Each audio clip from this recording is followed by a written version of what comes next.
Hey guys, welcome back to a new video. The internet is known for many communities which can be pretty generic to confusingly weird. And that's a pretty self-explanatory fact right there.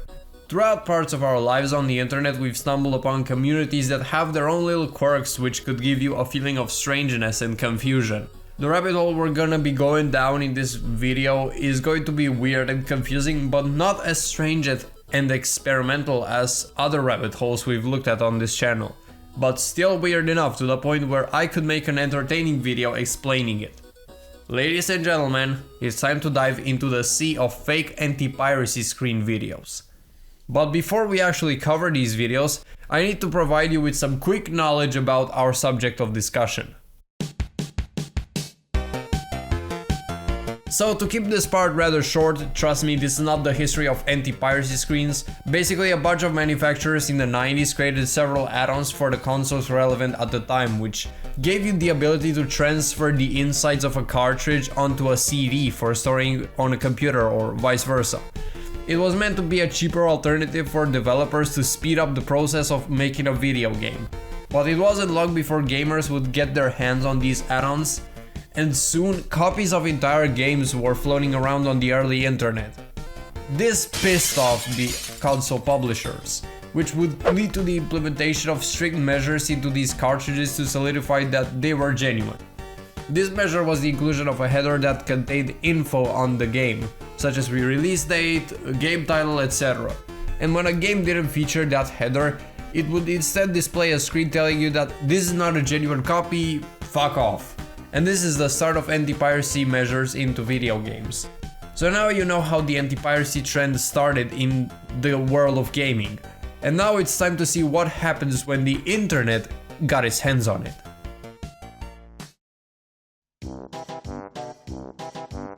When video game piracy became somewhat mainstream on the internet, people would share their stories of downloading these games and experiencing all of these screens. Some people even talked about experiencing anti-piracy measures in games that didn't have anti-piracy measures. One of these examples is the game Pokemon Fire Red, a game which at its core doesn't have any form of copy protection code, yet people still remember a specific encounter with a fisherman character in the game that would tell you to buy this game or die. Of course, if you play the original version, it doesn't say that. However, at one point there was a ROM dump of the game that had its text manually edited to feature those extra bits of dialogue. By the way, if you like this game, buy it or die.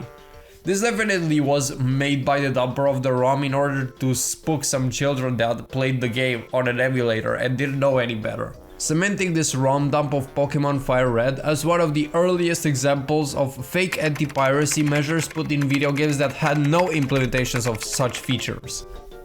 Damn, that title is long as hell.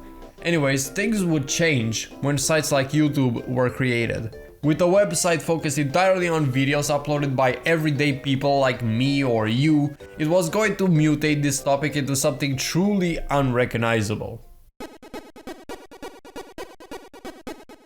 The first wave of fake anti-piracy screens came shortly after one specific horror series that you definitely might have heard of if you have been frequenting the internet for some time. I'm of course talking about Piracy is No Party. This is a series revolving around the pirated copy of Mario Party DS and the fake measures implemented into this one specific card. Now don't get me wrong, these videos are very well made, and that's what a lot of people thought of as well. That's why this video boosted the whole APS trend. By the way, for the rest of this video, I'll call those anti-piracy screen videos APSs, just so I don't have to repeat the word anti-piracy screens every single time. Now don't get me wrong, there were other fake APSs videos before the Mario Party 1, but the Piracy is No Party series started a wave of other videos like it to be made. They started out with Mario games, but quickly it spread to other franchises. Though in wave 1 I'm going to refer to the Mario videos because I feel those are the best to come out of the genre and they are the closest to the original source material. Because the creators would often edit the game's contents and messages to give them more credibility. Plus, most of these videos didn't go for a crazy over-the-top horror vibe, They were twisted in a way to make them look a bit terrifying, but not too scary to ruin the authenticity of these videos. Oh, and we can't forget that the videos from this golden age were milked by YouTubers with huge child audiences, like Luigi Kid, Expert Death, Kindly Keen, etc., which contributed to the popularity of this trend. This would also lead to the creation of a community of sort among APS people, and would also snowball into the second wave of this content genre. Wave 2 is more of a continuation of the first wave, but I decided to work with full numbers instead of labeling them Wave 1, Wave 1.5, Wave 1.75, etc. So after the success of the first fake APSs, more people started doubling down on the trend, putting their takes on this genre, which more often than not, the videos from this wave were often of a lower quality in comparison to the first wave. It's already a known fact that whenever something gets popular, there's bound to be imitators. And when there's too many imitators, there's oversaturation. Most of the videos had this quickly produced, cheap content farm vibe to them. Instead of actually bothering to make them believable, they felt as if they were made just to profit off of that trend for some quick views. It also didn't help the fact that almost all of these new videos had these over-exaggerated images with the main characters of the game edited with "ooh, spooky creepypasta eyes and scary reversed music. The characters want to kill me. Ooh, I shat my pants." They also started expanding the media sources for which the APSs are made. For example, the community started making fake APSs for television stations. However, how the fuck would you pirate that?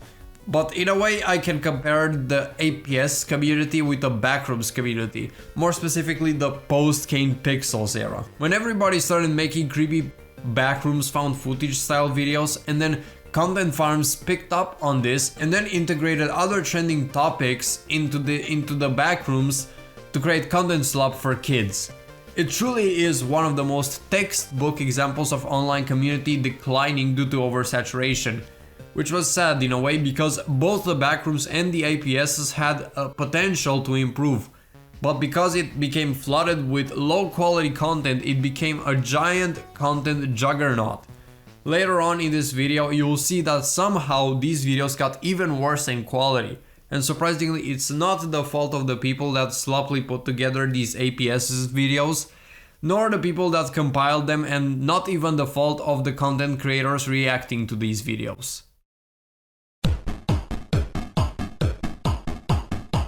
We finally reached rock bottom when it comes to the quality of APS videos. We went from a community of people making decent content to slop content with over-the-top horror, and we're going to descend further into this sea, this iceberg of sort, and talk about the brain rot wave, which is still happening to this day if I'm not mistaken. Trust me, as of recently I have not followed the APS trend to see how much it changed recently, because I have a life. But going back to the brain rot wave, it all started with one video titled "Baby First TV Anti-Piracy Screen." Looks like it's time to have an in-depth discussion about anti-piracy screens showing up on TV channels. Now, unlike the previous channels which have a bit of gameplay before getting to the almighty anti-piracy screen, this video does something different. Instead, it borrows its format from another genre of YouTube videos called Barney Errors. I'm not going to sit here and explain these also, because I can already imagine I would talk about Barney Errors and then somehow find its influence from something completely different and trap myself into an endless stream of rabbit holes, getting further and further away from the original subject. But what you need to know is that this video implements a chance system for you to not turn off the TV, and the instructions are read by like an AI text-to-speech bot, and then when the chances get to 0, the baby first logo jump scares you. Why is the structure like this? Is the protagonist so brain dead to realize he can just switch to another channel and fix the issue? You know what, let's move on from this before I find another reason to nitpick about. So this video basically got popular, and since it features an IP mainly recognized by young children and by people from the multi-link community verse, click this card up here if you don't know and want to learn more about the multi-link communityverse. And if you know anything about these two groups, you know what they always do when they see this type of video.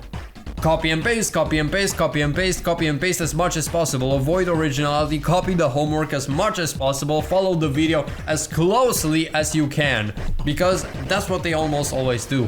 So basically this entire trend shifted from videos with decent production value and genuine understanding of the source material to a bunch of brain rot videos made by children. Hell, it got so weird to the point where somebody made videos roasting those APSs, and then these videos got popular and then people started copying those videos. Basically, it devolved into people copying videos that roast videos copying other videos that all stem from one video about a TV channel made for babies. Like, this is the most insane rabbit hole video of videos on YouTube. Okay, maybe it's the second most insane rabbit hole on YouTube. But before we end this video, let's recap everything and see what did we learn from this video. Well, video game companies decided to implement anti-piracy measures to prevent their games from being copied. This resulted in a community of people fascinated by those screens who made videos editing copy protection stuff in games without any form of anti-piracy code. These videos started downgrading in quality as the trend started to get more and more exposure. And finally, a bunch of autistic communities got a hold of the trend and started influencing it in its own way. And there you have it, a video dedicated to the fate of fake APSs or fake anti-piracy screens. In my opinion, this is one of the greatest examples of how many changes a genre of videos can suffer through the power of the internet. I'm just going to repeat myself here that this is very similar to what happened with the Backrooms community in 2022. 2 years already? God, I'm feeling old. But yeah, the Backrooms community became oversaturated with brainrot content and lost its original aura, like those anti-piracy screen videos. And now let's make the fake anti-piracy screens another addition to the multi-link communityverse. And besides that, what else can I put here to somewhat avoid an abrupt ending? Well, next video is going to be on something else entirely, considering I have 2 channels to cover, with one more interesting than the other. So hope you stick around for more commentary videos, guys. I hope you also enjoyed this video, so please drop a like if you liked it, and subscribe, you know, do all of that, and I'll see you in my next video. Hopefully it won't take as much time as this one did to finish, because most of the time I spent in the production was simply just being too lazy to finish the script, but I hope this will change with the next few videos that I'll make. Anyway guys, hope you enjoyed this video and I'll see you in my next one. Bye.